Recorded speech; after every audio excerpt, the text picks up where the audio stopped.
Hey guys, I'm back. My name is Shibarus, over 1K strong now, I'll thank you for that later.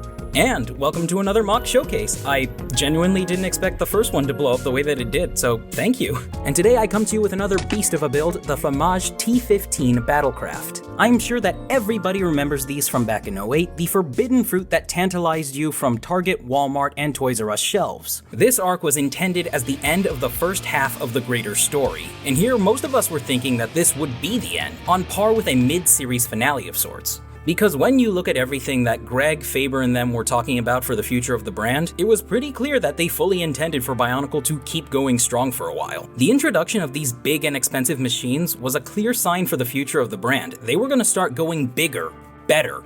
And while the quality of their follow-ups, for the most part, didn't match the expectations of their predecessors, it would have been something really cool to see on a yearly basis had the brand continued. And honestly, at the time, I thought the only one of these things I had any chance of owning was the Rocco T3 at a relatively cheaper $40. And even then, my mom wanted me to do chores in order to be able to actually earn it. But then I ended up in the ER like 2 weeks later and she just ended up caving and giving it to me anyway. Up until I scrapped it, I loved this thing. And it wouldn't be the last set from this line that I would own either, as months later, I would be treated to the Axelara T9 as my phallic Christmas present. I loved this thing. It was the most thing I had ever owned, and I scrapped it for parts. Worth it. Now, I'm not too sure how well these things sold, but they were absolutely genius. What this arc lacked in terms of story and character interaction, it more than made up for in its big, bulky sets. But unfortunately, only the Fantoka sets ended up getting vehicles. Like, don't you think it's just the tiniest bit unfair that you spend all this time collecting these things and you don't even get a ride out of it? Like, shame unto shame, LEGO. Not only did you charge us out the rear for cheap, brittle plastic, not only did you do Tahu, Gali, and Onua dirty, but you couldn't even be bothered to give us a vehicle set for each Toa. And do not even get me started on the masks. Now, originally I had intended this video as a dual feature. I was gonna have both the FLAMMAGE and a custom 3D print of a mask that I had made for Tahu, but unfortunately I suffered a few setbacks and I wanted to get this video out on time. So as much as it pains me, I will have to save the how for another video. While we will be leaving Tahu dripless, that doesn't mean we will be leaving him whipless. That was loud. And with all of that accounted for, save for an insensitive joke about Liwa ghostwriting this thing into a knowledge tower, let's move on to the breakdown. The part count on this girl is, surprise surprise, pretty up there. Indeed, it absolutely dwarfs anything from 2008. If you actually brought this as a prototype set to some bookkeepers at LEGO, they'd probably ask why you were trying to bankrupt them. But that is the freedom that comes with being able to craft our own designs. We can make this fair maiden of the sky every bit as heavy as we need her to be. So I did. You could probably kill somebody with the amount of heft on this girl. I'd eat 6 whole Monster Jam sets and a Mars rover just to get her this big. But you could have used a site like Bricklink, you funky dumbass! You're right! And then this video would have been out by Christmas of next year. As you can see, she is truly a great white, not only in size, but in her color scheme as well. I threw in a bit of maroon for some pop, which kind of breaks the way the official sets went about it, but I don't really care. Red velvet is fucking delicious. As my own take on a vehicle from the 2008 story, my goal with the FLAMMAGE was to create the embodiment of Tahu's rash nature and hot-headedness. She's big, she's fast, and she lets you know that her driver has a crippling case of erectile dysfunction. That's adorable. Before I started this project, the FLAMMAGE was a bite-sized girl that I built a few years ago, kind of like Scorvax. Hey, it needs 3 to become a trend, don't judge me. And while it was originally not my intent for it to come out this big and bulky, there's a very valid reason we ended up here. Stay tuned and you'll see it in the play features and posability. Starting at the weapons, she is really nothing special, just got your run-of-the-mill Midax Sky Blasters mounted on each wing, each one capable of holding up to 4 rounds. How'd that get in?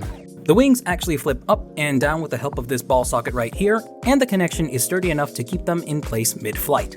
The carry handle is just down here between the wings. Just scoop your hand in there and up she goes. Her seat fits a modified Tahu. Oh my sweetie, I promise I'll fix your mask one day. Who, as you will see, is just a basic Anika build. I wanted this video to be out on time. Over at the arms, ball joint, hinge joint, ball joint. The legs, ball joint, hinge joint.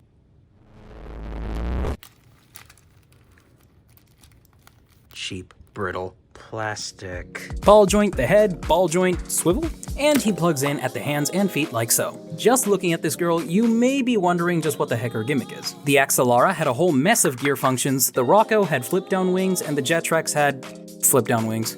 As a seasoned mockist, what could I do to set the FLAMMAGE apart from the rest of the bunch? Well, my dear viewers, the more keen-eyed among you may have noticed the absence of an exhaust nozzle. How does she fly, I hear you asking? Well, the answer can be found via this little lever right here, conspicuously hidden between the carry handle and the wings. Pull that little lever and her sides flip open to reveal a beautiful array of silvery thrusters. This took forever to implement, but it was well worth the time for me to figure it out. And of course, pulling the lever back the other way shuts her curtains, like a good Christian girl.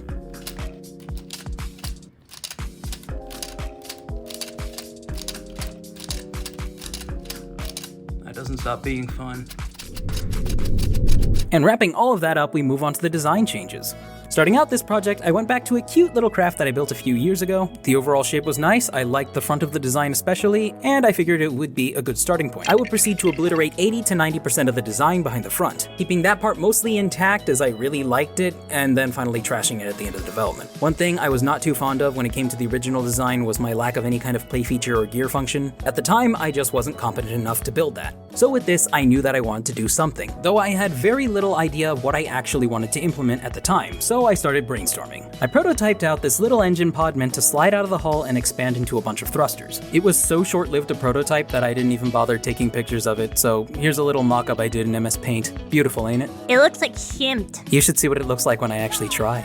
After a degree of finicking, I figured that maybe this was something better suited to Gali or Onua rather than Tahu. The overall length and streamlined look of the hull lent itself better to something maybe a little more subtle than a big engine pod. So I did away with the pod altogether and added an array of flip-out thrusters that could look flush when retracted, much like the Axelara T9 and its flip-out cannons. Which brings me to easily the most challenging part of this build, was just figuring out how the heck I could get these things to lock in place. I have to have tried everything short of just adding a locking pin to the damn thing. I tried a rubber band action locking latch like what the Jetrax had, that was a bust. I tried making the thrusters be out only while you were holding a kind of trigger mechanism which would require you to be holding the thing at all times. That wouldn't have been very good for display, and it's kinda lame.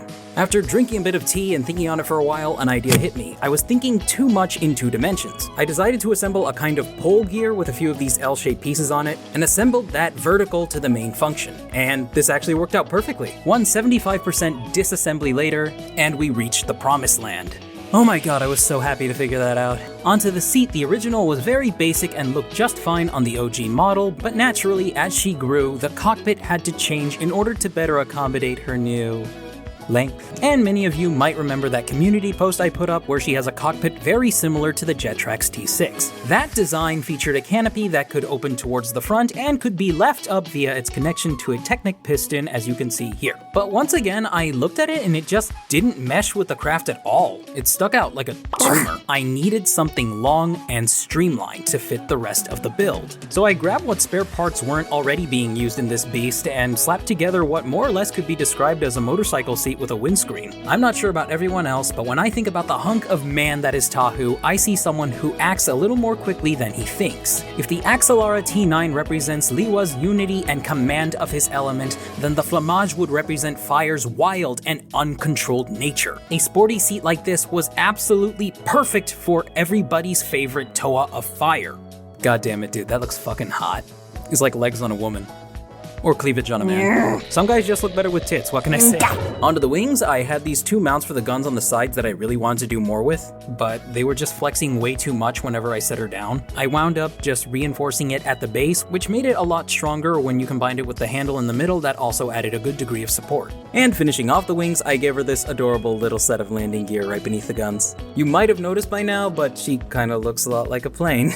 In fact, I almost gave her a counter-rotating propeller assembly attached to a pullback motor. Imagine what a bitch mounting that would have been. Which nicely segues us into the front. This needed a whole bunch of work. Not only was it big and bulky, but the way in which it was mounted also made the design really heavy. Like, you could tell this thing wanted to flip out of your hands just by picking it up. As much as I love the callback front to 2004, I had to cut it down. I removed the Matoran chest piece and added these 2 intakes instead. At the very least, I was able to keep the Vizirac body and the Vaki blades. Oh. I swapped them out.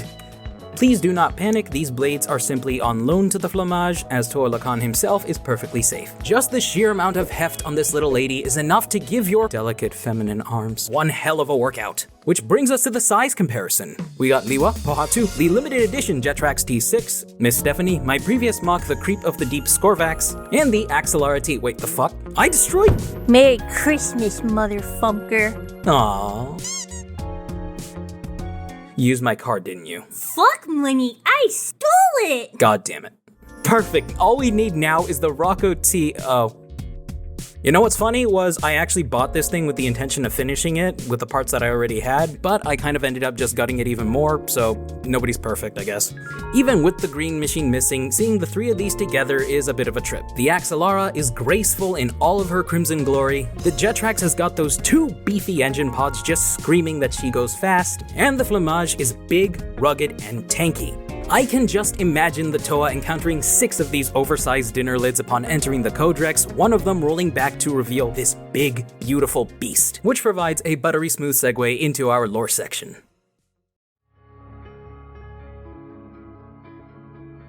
The FLAMMAGE T15 was the 5th in a line of vehicles created by Artaka and stored within the Codex.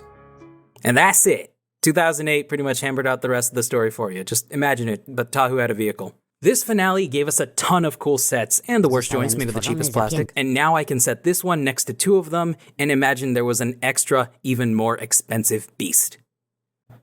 If you made it to the end, chances are that you enjoy my content. I appreciate every one of you for being so patient with me. Life can be a bit hard. As you can imagine, getting this video together wasn't the cheapest of tasks. You might have noticed that I have upgraded my setup a bit. I've got my Adobe subscription and the handful of sets that I had to buy in order to finish this mock. I am unfortunately still taking pictures and recording video on a potato. The camera I'm using for the model actually keeps losing me despite me recording in a fully lit room. The obvious result of this is me having to constantly edit around times my model freezes or do retakes like it did just there. Couldn't have happened at a better time. So if you would like to make life just that little bit easier on me, you could support me for just a few dollars a month on Patreon. Now I do want to emphasize no pressure. I appreciate you just enjoying my content all the same, regardless of how you choose to support it.